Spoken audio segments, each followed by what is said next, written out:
अस्सलामुअलैकुम रहमतुल्लाहि व बरकातुहू। रब्बी यस्सिर वला तुअस्सिर व तम्मिम बिल खैर।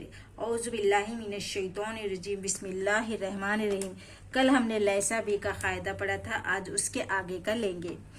यहाँ हम लेंगे कि अलमाउ कसीरुन। अलमाउ कसीरुन यानी पानी ज़्यादा है। अलमाउ लैसा बी खलीलिन। अलमाउ लैसा बी खलीलिन के मायने है पानी कम नहीं है।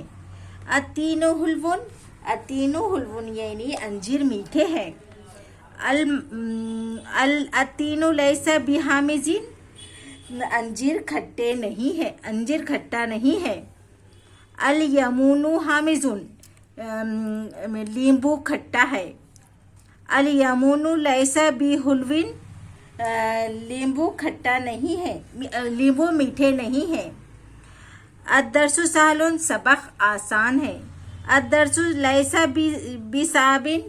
सबक मुश्किल नहीं है।